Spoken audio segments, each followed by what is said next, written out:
So, in the upper hamlet of Plum Village, I was blessed to walk paths where Thich Nhat Hanh's footsteps can still be felt in Gaia, and where a living field of mindfulness is continuously fed by the dedicated practitioners of Plum Village. And in today's talk, I want to convey an experience I had while at Plum Village. Of how I was met in my own suffering by this robust field of mindfulness, the living essence of the village. And so I want to refer a bit to suffering. The Buddha began his most central teaching, the Four Noble Truths, not with a claim about our true nature, but with the plain truth that pain, loss, dissatisfaction, disappointment are all part of what we experience in human life. That life contains suffering. And living through the war in Vietnam, Thich Nhat Hanh knew immense suffering. And he also knew that life contains non-suffering. That there are exquisite moments of peace, beauty, and joy. Then these states of suffering and non-suffering weave together the complex nature of our reality, both being part of the whole.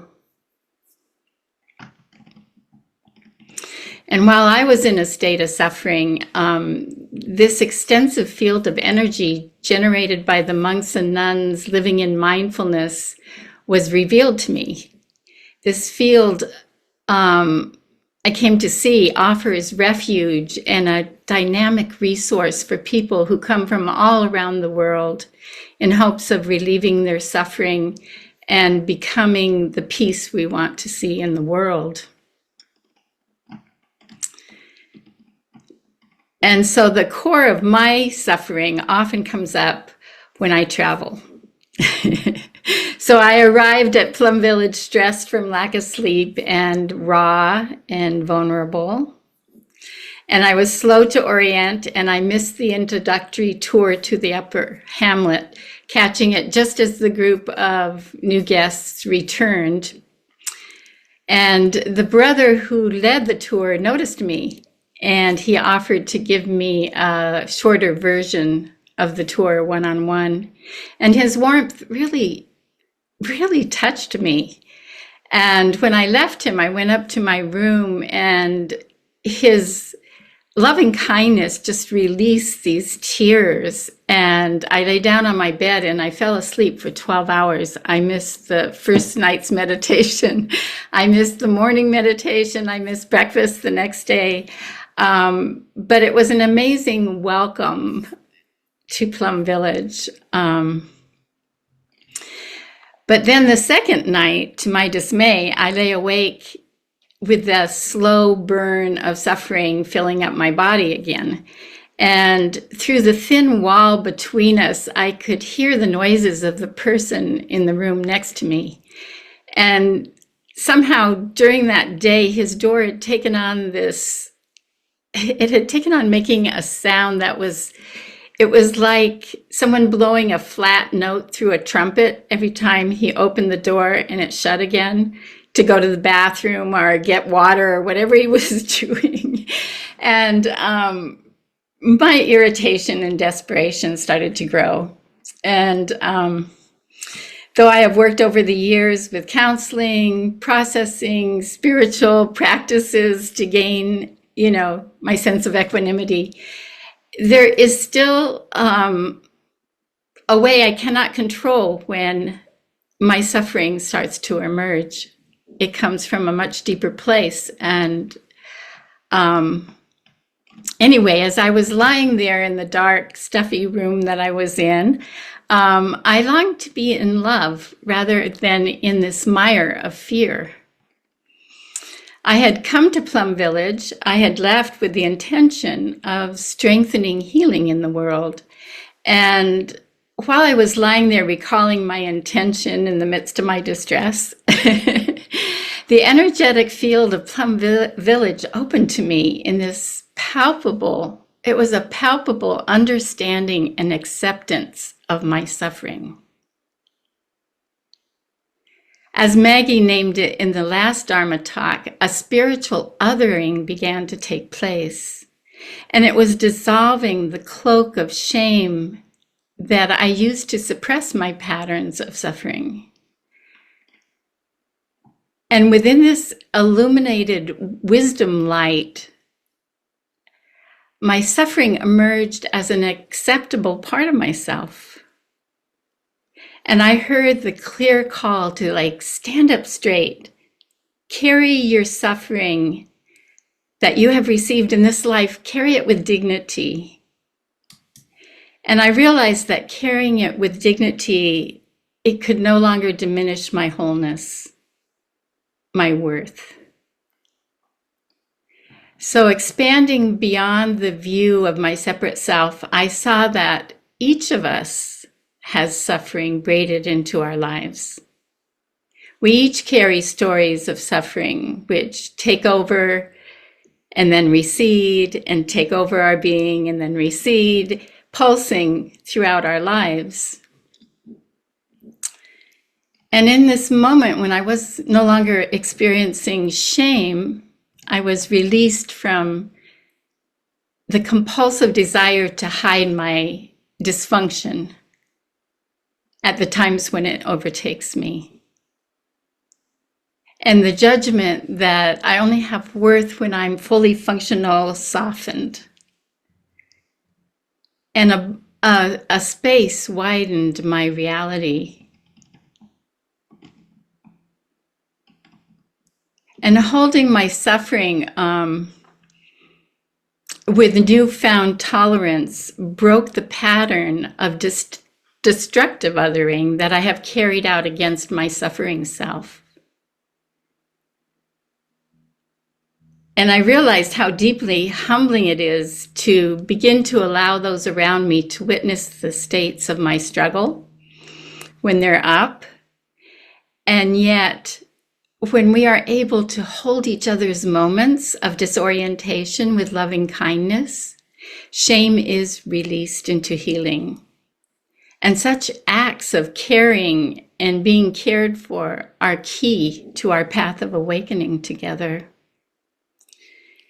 And this is a path of humility and tolerance and deepening our love and commitment to one another. And I also saw into some of the dynamics of othering in a way that maybe I hadn't seen before. I saw how true it is that when humans are in the throes of suffering, we often spread suffering through projection and blame, through irritation and anger. And in the desperate desire to escape from our suffering, we can mistake those around us for the cause of our suffering and want to be rid of them, believing our discomfort will leave with them. And I saw how our desire to be free of suffering drives negative othering. And that our desperation to get out of our own suffering can blind us to how these acts of othering actually perpetuate the suffering for ourselves and for others.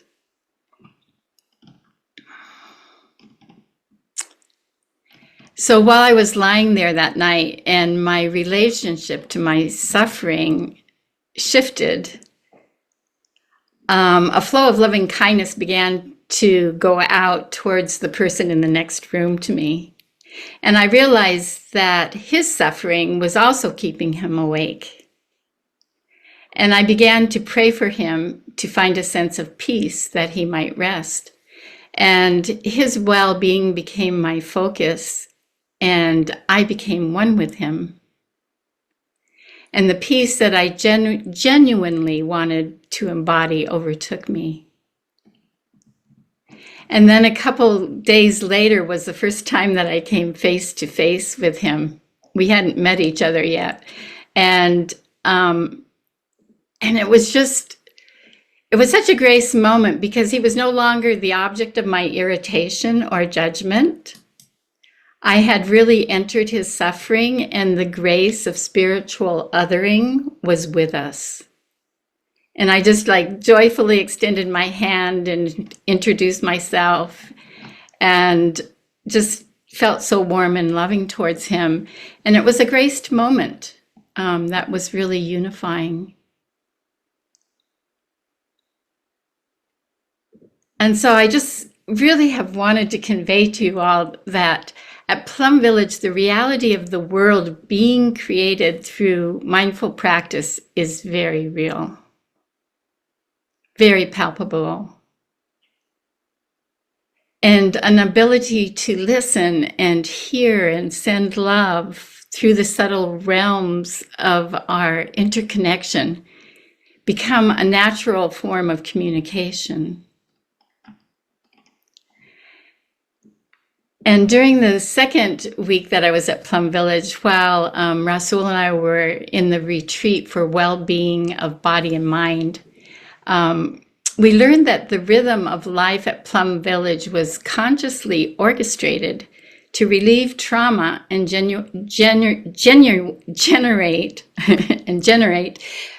peaceful happiness.